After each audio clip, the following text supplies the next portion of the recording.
புதுக்கோட்டையில் தமிழ்நாடு தௌஹீத் ஜமாத் சார்பில் போதைக்கு எதிரான பேரணியில் ஏராளமான இஸ்லாமியர்கள் கலந்து கொண்டு பதாகைகளை கையில் ஏந்தியும் முழக்கம் எழுப்பியும் பொதுமக்களுக்கு விழிப்புணர்வு ஏற்படுத்தினர்.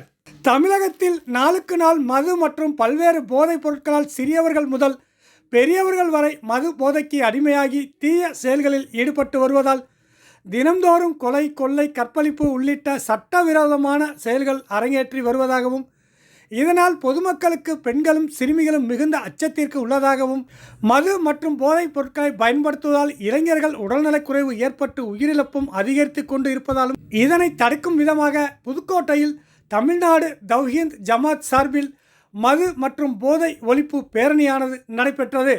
இந்த பேரணியானது புதுக்கோட்டை நகர்மன்ற வளாகத்திலிருந்து புறப்பட்டு வடக்கு ராஜவீதி, கீழ ராஜவீதி வழியாக அண்ணா சிலை வந்தடைந்தது.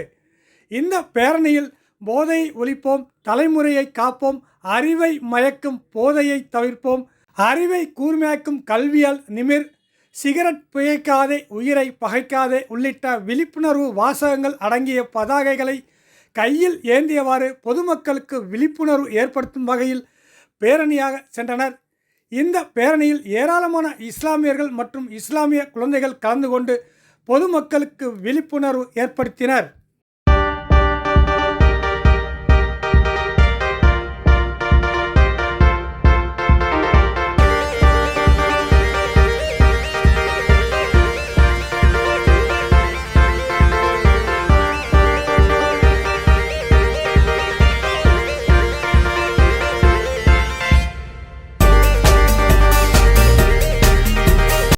நாட்டின் எதிர்காலம், இந்திய நாட்டின் எதிர்காலம் இளைஞர் கையில் என்பார்கள், இளைஞர் கையில் என்பார்கள். இந்திய நாட்டின் எதிர்காலம், இந்திய நாட்டின் எதிர்காலம் இன்றைய இளைஞர்களோ போதை வாழ்வதை அறிவீரோ, போதை வாழ்வதை அறிவீரோ, மறுக்கும் ஆடை கூட சிகரெட்டிற்கு அடிமையாகியது, சிகரெட்டிற்கு அடிமையாகியது.